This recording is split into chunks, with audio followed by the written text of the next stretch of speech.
చూస్ country delight, live better. ఇప్పుడే country delight యాప్ని download చేసుకోండి. నమస్తే. ప్రకాశం జిల్లా కంభం మండలం లింగోజుగూడెంలో 3 ఏళ్ల బాలుడు లక్ష్యతో ఆకలితో చనిపోయాడు. ఈ వార్త విని ముఖ్యమంత్రి చంద్రబాబు నాయుడు గారు చలించిపోయారు. అసలు దీనికి కారణం ఎవరి నిర్లక్ష్యం ఉంది? ఈ ఘటనకు సంబంధించి చాలా సీరియస్గా చంద్రబాబు నాయుడు గారు రియాక్ట్ అయినటువంటి పరిస్థితి ఉంది. అసలు ఈ కేసు డీటెయిల్స్లోకి వెళ్తే, లింగోజుగూడెంలో అంగన్వాడీ కేంద్రంలో 3 ఏళ్ల బాలుడు లక్ష్యత్ ఆ టైం అయిపోయిన తర్వాత అందులో ఉన్నటువంటి స్టాఫ్ ఇంటికి పంపించేశారు ఆ లక్షిత్ అనే బాలుడిని. లక్షిత్ అనే బాలుడు తన ఇంటికి వెళ్ళలేకపోయాడు, దారి తప్పాడు. అలా నడుచుకుంటూ ఆడుకుంటూ వెళ్ళిపోతున్న క్రమంలో ఊరి చివరన పొలాల్లోకి వెళ్ళిపోయాడు.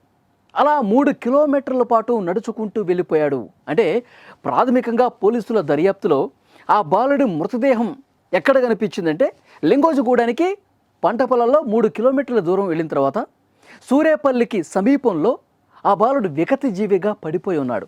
పోలీసులు ఇన్వెస్టిగేట్ చేస్తూ ఉంటే ఎప్పుడైతే తల్లిదండ్రులు కంప్లైంట్ ఇచ్చారో ఆ కంప్లైంట్ బేస్ చేసుకుని పోలీసులు 10 బృందాలుగా ఏర్పడి జిల్లా ఎస్పీ నేతృత్వంలో మొత్తం గాలించారు. లింగోజుగూడెంలో గాలించారు, చుట్టుపక్కల ప్రాంతాలన్నీ కూడా గాలించారు. ఎక్కడ వెతికినా బాబు కనిపించలా. 8వ తారీఖు మంగళవారం రోజు ఉదయం 11:30 బాలుడు మిస్ అయిపోతే, గురువారం రోజు అంటే 2 రోజుల తర్వాత 10వ తారీఖు ఉదయం ఆ బాలుడు పంట పొలాల్లో 3 కిలోమీటర్ల దూరంలో విగతజీవిగా చనిపోయి పడి ఉన్నాడు. అంటే పోలీసులు ఆన్ ది స్పాట్ ఎక్కడైతే మృతదేహం కనిపించిందో అక్కడే పోస్ట్ మార్టం నిర్వహించారు. అంటే అంతకుముందు చాలా వరకు అనుమానాలు కనిపించినాయి. ఎవరో హత్య చేసి పడేసి ఉంటారు, ఎవరో గిట్టని వాళ్ళు బాబుని చంపేసి పడేసి ఉంటారు, వీరి తల్లిదండ్రుల మీద ఎవరికైనా కక్ష ఉండుంటుంది, లేదంటే కుటుంబ సభ్యులు కూడా కోణం ఉందా. సో అన్ని కోణాల్లో దర్యాప్తు చేశారు, పరిశీలించారు. మనకి గుర్తుండే ఉంటుంది, ఒక 3-4 రోజుల క్రితం జగిత్యాల జిల్లా, తెలంగాణలో జగిత్యాల జిల్లా కోరుట్లలో సొంత పిన్ని చిన్న పాప హితేక్షను దారుణంగా కత్తితో పొడిచి చంపేసింది కదా. సో అలాంటి ఘటన ఏమన్నా ఇదన్నా? అదే రకంగా కుటుంబ సభ్యులే ఎవరైనా, బంధువులే గిట్టని వాళ్ళు ఏమైనా చంపేశారా, ఏమైనా ఈ అగత్యానికి పాల్పడ్డారని చెప్పి ఆ కోణంలో కూడా దర్యాప్తు చేశారు. కానీ హత్యకు సంబంధించిన ఆనవాళ్ళు ఏమీ కనిపించలా. ఆ బాలుడి మీద ఎలాంటి గాయాలు లేవు, ఎలాంటి కత్తిపోట్లు లేవు. పేక పీసికి చంపేశారు అని కూడా కొంతమంది అనుమానం వ్యక్తం చేశారు. కానీ అది కూడా పోస్ట్ మార్టంలో ఎక్కడా బయటపడలా, ఎలాంటి గాయాలు కాలేదు. కానీ ఆ బాలుడు 8వ తారీఖు తప్పిపోతే, కనిపించకుండా పోతే 10వ తారీఖు ఈ మృతదేహం కనిపిస్తే, అంటే ఆ 8వ తారీఖే చనిపోయి ఒకవేళ బాబు ఉంటే, ఎవరైనా చంపి 8వ తారీఖే పడేసి ఉంటే 2 రోజుల సమయం అవుతుంది, ఆ మృతదేహం కుళ్ళిపోయి ఉంటుంది. కానీ పోస్ట్ మార్టం చేసేటువంటి వైద్యులకి అర్థమైంది, ఆ బాలుడి మృతదేహం అనేది కొంత ఫ్రెష్గా ఉంది, అంటే చనిపోయి కొద్ది గంటలే అవుతుంది. ఈ సమాచారం ఆ పోస్ట్ మార్టం రిపోర్ట్లో బయటపడింది. అంటే హత్య కాదు, చంపలేదు, ఆ బాలుడే ఆ అంగన్వాడీ సెంటర్ నుంచి ఆడుకుంటూ తప్పిపోయి తన ఇంటికి వెళ్లకుండా ఈ విధంగా ఊరి చివరికి నడుచుకుంటూ వచ్చి ఆ పొలాల్లోకి వచ్చి ఇంకా ఇల్లు కోసం, అమ్మ కోసం వెతుక్కుంటూ అట్లాగే నడుచుకుంటూ చాలా దూరం ప్రయాణించేసరికి, 3 కిలోమీటర్ల దూరం ప్రయాణించేసరికి ఆ బాబు దాహానికి, చిన్నపిల్లలు అసలు మనమే ఆకలికి తట్టుకోలేం, 2 రోజుల పాటు వాటర్ లేవు, ఫుడ్ లేదు, ఏమీ లేదు, అలా ఏడుస్తూ పడిపోయి ఉన్నాడు.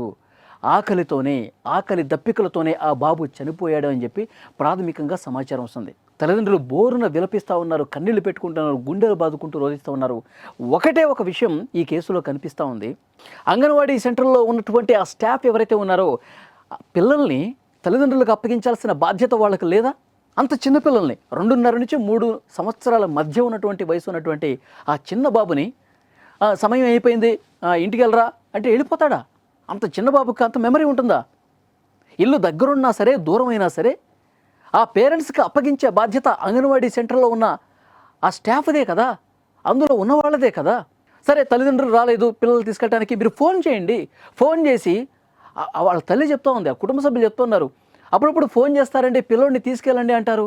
కానీ ఆ రోజు అసలు ఫోనే చేయలేదు, పట్టించుకోవాలా. ఆ పిల్లల్ని ఇంటికి వెళ్ళని చెప్పి ఇట్లా వదిలేశారు. పాపం వాడే ఎట్లానే పోతాడు, ఎట్లా నడుచుకుంటూ పోతాడు, ఇంత నిర్లక్ష్యమా? సో చాలా సీరియస్గా యాక్షన్ తీసుకోవాల్సినటువంటి అవసరం కనిపిస్తుంది. ఆకలితో 2 రోజులండి.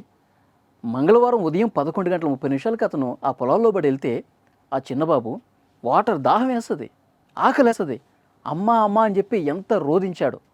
ఆ సమయంలో ఎవరూ చూడలా, ఎవరికీ కనిపించలేదు. అక్కడే ఏడుస్తున్నాడు, అక్కడే పడుకున్నాడు, ఆ పంట పొలాల్లోనే నిర్మానుష ప్రదేశంలో. ఎంత భయపడి ఉంటాడు. మొదటి రోజు పూర్తిగా ఏడుస్తూ ఏడుస్తూ అలాగే పడుకొని ఉంటాడు, చీకటి పడి ఉంటుంది, ఒక్కడే ఉన్నాడు. 3 సంవత్సరాల బాబు. ఎంత భయం వేసి ఉంటుంది.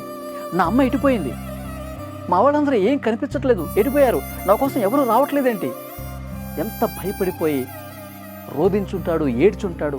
ఎంత దాహం వేసి ఉంటుంది, ఎంత ఆకలి ఉంటుంది. మనం ఆకలిస్తేనే తట్టుకోలేం, ఏదో ఒకటి తినాల్సిందే, ఏదో ఒకటి తింటే కానీ మనకి ఎనర్జీ వస్తుంది. ఉన్న పనులన్నీ ఆపేసి ముందు మనం భోజనం చేస్తాం. అలాంటిది అంత చిన్న బాబుకి ఆకలితో ఎంత అలమటించి ఉంటాడండి. ఇది చాలా దారుణమైనటువంటి విషయం. ఇది కేవలం నిర్లక్ష్యం కారణంగా జరిగింది. తల్లిదండ్రులు కూడా మన బాబు ఎన్నింటికి వస్తాడు, బయటకు వస్తాడు, ఎన్నింటికి మన ఇంటికి వస్తాడు, వీళ్ళు ఇంకా ఫోన్ చేయలేదంటే వెంటనే స్పందించి గనక, వెంటనే వెతుకుంటే గనక ఎంత దూరం వెళ్ళుంటాడండి. 1 గంట లేట్ అయింది, ఎంత దూరం వెళ్ళుంటాడు. 4 పక్కల కొంతమందిని వెళ్ళి పంపించేసేసి వెతకండి అంటే ఆ చిన్నపిల్లడు ఎంత దూరం నడుస్తాడు? 1 గంట సేపట్లో 1/2 కిలోమీటర్ కంటే ఎక్కువ నడవడు కదా, ఈజీగా కనిపెట్టచ్చు. కానీ ఇక్కడ చాలా నిర్లక్ష్యం కనిపిస్తోంది. అంగన్వాడీ సెంటర్ది, ఈ కుటుంబ సభ్యులది కూడా పాత్ర ఉంది నిర్లక్ష్యానికి సంబంధించి. చంద్రబాబు నాయుడు గారు ఇదే చెప్పారు. ఆకలితో 3 ఏళ్ల బాలుడు ఏడ్చి చనిపోయాడంటే చాలా సీరియస్ అయ్యారు. వెంటనే ఆ బాధ్యుల మీద కఠినంగా శిక్షించండి, ఆ బాధిత కుటుంబానికి అండగా నిలవండి అంటూ అధికారులకు ఆదేశాలు ఇచ్చారు చంద్రబాబు నాయుడు గారు. ఇది చాలా దారుణమైనటువంటి విషయం. అన్ని అంగన్వాడీ కేంద్రాలకు కూడా ఒక అలర్ట్ పంపించాల్సిన అవసరం ఉంది. చిన్న పిల్లల్ని అట్లా గాలికి వదిలేయకూడదు, నిర్లక్ష్యం వహించకూడదు. వాళ్ళ కుటుంబ సభ్యులు ఎవరో ఒకరిని పిలిపించి వాళ్ళ చేతికి అప్పగించే వరకు కంట కనిపెడుతూ ఉండాలి. అంత బాధ్యతగా ఉండాలి అంగన్వాడీ సెంటర్లో ఉండేటువంటి ఆయమ్మలు కావచ్చు, అందులో ఉన్న స్టాఫ్. ఈసారి నుంచి అలాంటివి జరగకుండా ఉండేందుకు చర్యలు తీసుకుంటారని చెప్పి ఆశిద్దాం.